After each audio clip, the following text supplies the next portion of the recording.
Eles davam o nome? Davam, claro, tem que dar. É? Tem que dar o nome. Tem que dar o nome. E os nomes geralmente eram quais? De Daimon, essas paradas?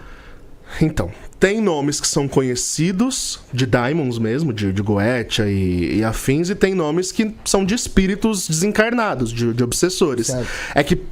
Tipo, quando a surge gente- um Arnaldo lá. quando a gente estuda demonologia na visão cristã do rolê, não existe espírito, existe demônio. Então, não vai ter o espírito desencarnado do Zé Fulaninho.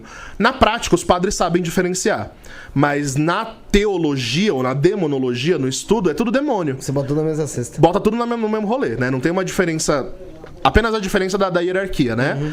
Tanto que quando eu era monge, eu estudei a pseudarquia demonorum, né? Demoníaca. Que é um dos livros que gerou o Ars Goetia. Eu tive que estudar isso por conta da demonologia e tudo mais. Mas sim, a gente já... Até contei no meu canal. Teve caso com Valak. Teve caso com Orobas, que é um espírito super tranquilo. Teve caso com ele também. Então eles se apresentavam dessa forma, só que... Não é que eles se apresentavam, eles fazem de tudo pra não dar o nome, porque quando você tem o nome, você tem autoridade. Sim. Então, tipo, são várias sessões de exorcismo até enfraquecer o espírito que tá na pessoa pra conseguir, tipo, libertar e que ela dê o nome, e aí quando recebe o nome já é... Tanto teve um caso aqui de um pessoal que veio aqui, foi do Candomblé na época, ele tava contando um caso que se deu no terreiro onde eles se frequentavam lá. E que era tipo de uma possessão mesmo, né? Que a menina até batia a cabeça Casal no chão. Macumba? É, casa da Macumba, não lembro. Casal. Casal Macumbeiro? É, casal não lembro, alguma macumbeiro. coisa assim. E aí ele disse que numa dessas vezes só parou a hora que ele deu um nome, que ele nem lembra qual que era. Entendeu? Porque até então ele não dava o nome e não conseguiam mexer, não conseguiam manipular. Mas é isso mesmo. A questão do nome é... energeticamente falando, é a identidade astral da pessoa. Um espírito, ele não tem matéria. Então a gente consegue proteger a nossa identidade com a carcaça do físico. O espírito não. Então, quando você tem o nome do espírito, é como se você tivesse a posse da essência dele. Porque o nome revela a essência dele.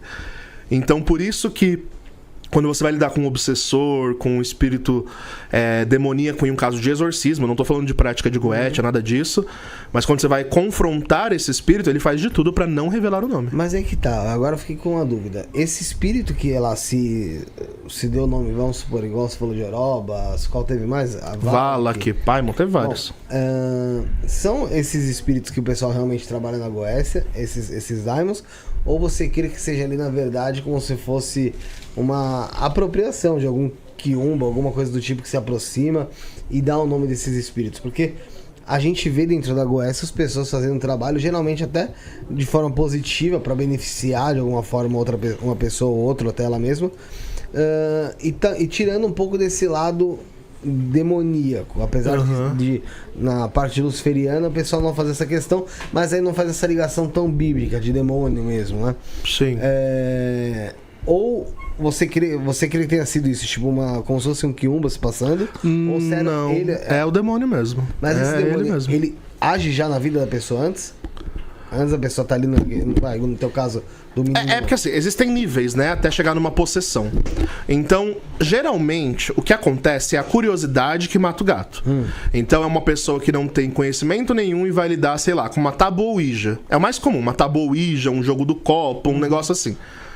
E aí, nisso dá merda. Um exemplo, tá? Mas eu atendi o caso onde o pai ofereceu o filho pro demônio, tipo, por troca de dinheiro. Pra um Daimon da Goetia. E era o Daimon da Goetia. O Daimon falou, olha, eu recebi, é isso. É o que ele tinha que me dar Sabe? em trocas. Então, e aí a criança ficava possuída. A gente tem que fazer o exorcismo na criança. Não era no pai, era na criança. Foi até acho que é Jeff Cortez que falou assim, ó, fala pra ele contar a história do exorcismo da criança que o pai ofereceu quando estava na barriga. Exatamente. Mas, Elton, o que não faz sentido pra mim é, tipo, o interesse numa alma Humana. nossa aqui, dessas entidades. E outra coisa também, é que, tipo, a gente tem 8 bilhões de pessoas no mundo, né? E o Daimon é um só. Sim. Tipo, eu acho que seria muito raro a gente encontrar uma possessão.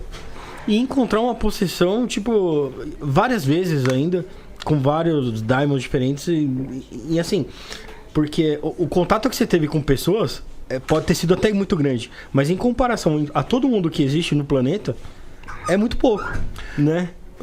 Eu vou te dar um exemplo contrário que eu vivi numa ordem iniciática que eu fiz parte por um tempo, aonde a gente estava trabalhando com as Pleiades, que são, tipo, anjos muito elevados, muito, muito elevados da criação. Aí era um ritual de invocação. Ritual de invocação é chamar pra dentro, né?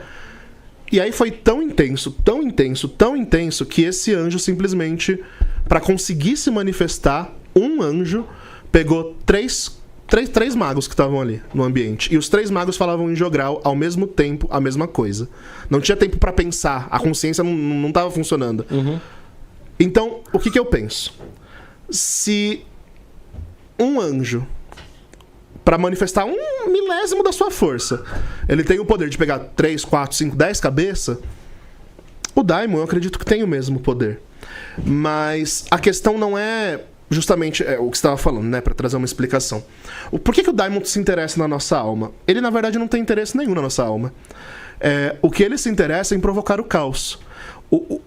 A natureza do demônio é caótica. Ele é um agente do caos, ele é uma força telúrica. E isso não é que ele é mal no sentido cristão, mal com U.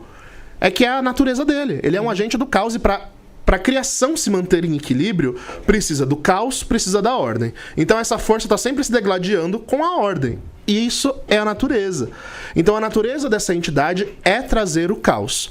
Mesmo que para isso cure, promova prosperidade, promova, sei lá, um bem-estar físico, que geralmente é o que a pessoa procura quando procura um ser desse. E que, claro, aqui não tô condenando, pelo amor de Deus, senão a gente cai numa visão de que o mago tá condenando as práticas demoníacas. Porra, eu pratico Goetia há pelo menos 10 anos, então não vai por esse lado. Mas é que, na minha experiência pessoal, por exemplo, eu era aprendiz de exorcista, ajudava a fazer os exorcismos ali, e aí eu comecei a praticar Goetia. E o mesmo demônio, eu vou dar o exemplo de Orobás, o mesmo demônio que eu fui exorcizar, ajudar a exorcizar ali, né? Eu evoquei. A minha primeira evocação, o demônio veio dando risada da minha cara e falando que triunfou sobre mim. Porra. E eu não tinha autoridade nenhuma. Eu falei, então, agora mudamos o aspecto aqui, né? E aí agora eu quero ser best friends. E aí a gente começou... Foi todo pra mim, que tive muito envolvido no lado sutil da força, né? Foi muito difícil trazer esse equilíbrio. No contato com as entidades mais densas mesmo. Foi muito, muito complexo. Muito complexo. Eu sofri pra caramba. Os demônios já te conhecia já, então? Já. E não era caso de me conhecer somente pela gnose. Teve... Depois, já como mago, eu fui ajudar a fazer libertação, exorcismo de pessoas. E aí eu chegava lá e a pessoa que tava possuída virava pra mim: eu te conheço, fulano. Caramba. Você foi isso. Seu nome tá aqui. Batia certinho. Certinho. Eu nunca vi a pessoa mais gorda. Puxava ali a sua ficha. Puxava tudo. puxava tudo. Então, eu tenho umas experiências que me mostram que, de fato... Nem sempre são esses seres, claro. Quando vem um demônio de alta hierarquia, a coisa é muito mais difícil de se concretizar. Então é muito mais raro de uma possessão vir por um daimon. Mas dizer que eles não possuem ou que os seus legionários não possuem, eu acho, na minha experiência, não